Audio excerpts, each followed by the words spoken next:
Good morning, everybody. This is Marilyn. Do we just happen to have some audio this morning? Yes, we do. Good. Thanks, Lou. Well, good morning, everybody. This is Welcome to My World. It's about 8:30 on the 3rd of November. See what the day brings us today and out here in trading land. We certainly did have a lot of movement in these indices yesterday. That was what an exciting day. Don't see that too often when it moves that much. That was a huge move. Anyway, this morning the indices are all it's kind of comforting to me when they're all playing well together. Uh, when you see one of those that's completely out of whack with the other three, then there's there's something up. You just kind of have to sit down and chase that down till you can understand it, or pick one of the markets that is going with the three that are behaving well. But this morning they have backed off a little bit from their overnight highs. We'll see if they're going to continue to slide on down. There's there's an enormous amount of emotional exuberance in those markets, so we'll just see.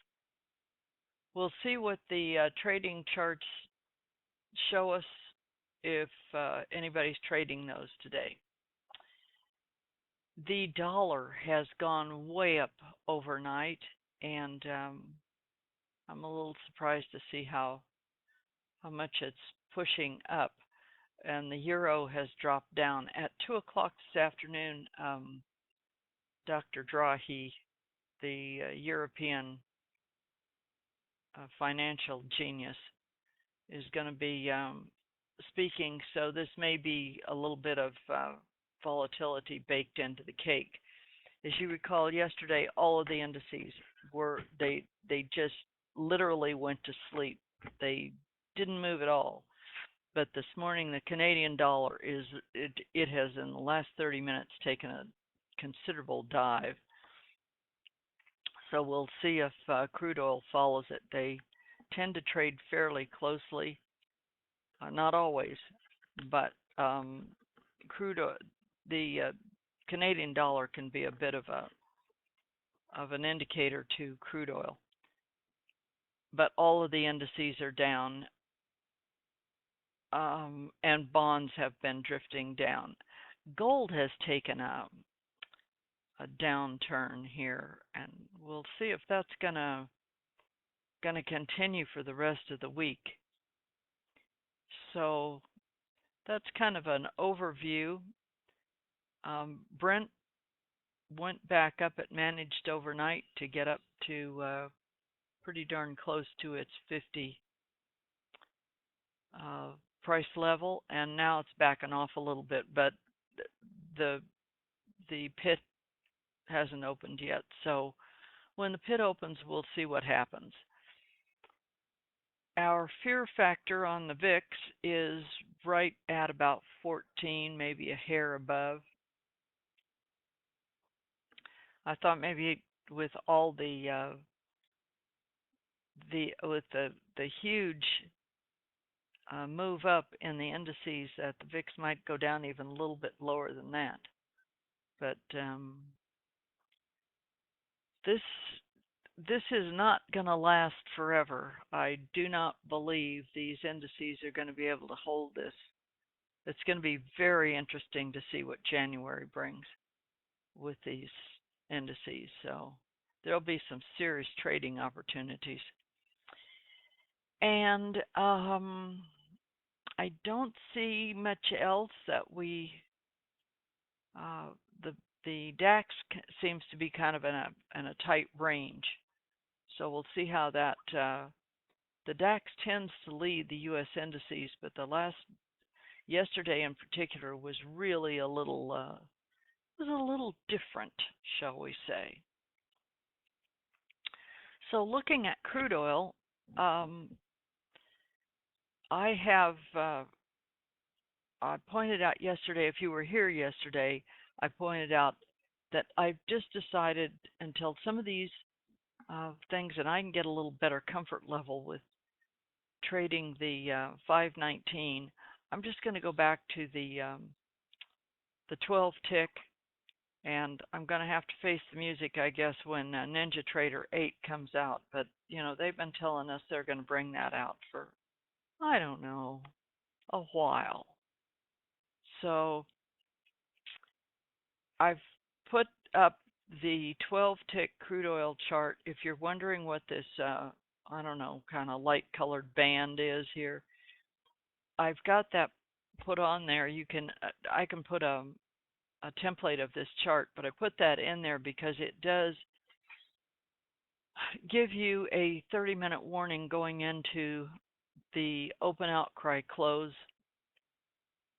so that when this starts to form, or I think it forms at 2 o'clock or 2:15, I can't remember.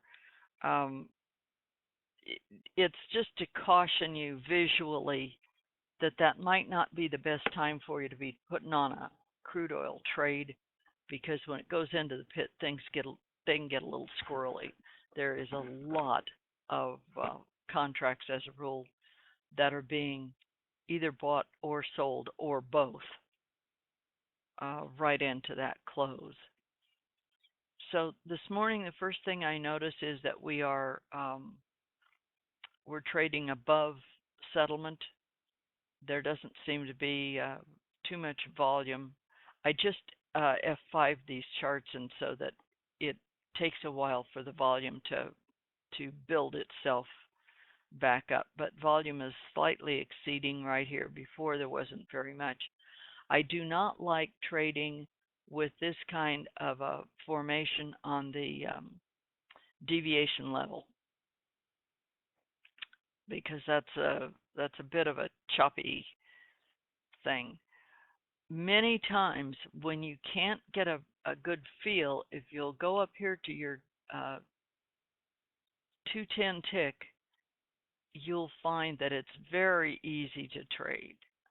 We missed taking this E right off of the institutional zone, but these are in a slower market, unless it's something like oil inventory, which we will have tomorrow. Don't be trying to use this 210 in front of oil inventory, because you're gonna not like that very well. But for this time of day in particular, this is a very useful chart. You get a big picture of where the 30-minute is and what it's doing. We have 30-minute. This is just changed 7 minutes ago, so it's inclined to go up. We'll see if that wants to continue doing that, and it looks like it might be so inclined. But this can be much easier to trade, and there are lots of 15 and 20 and 30 tick trades off of this chart during the day. You just have to study it a little bit to get your confidence level with it. So having said that, had a couple of questions in here. I hope I answered those. If I didn't, just there was a question about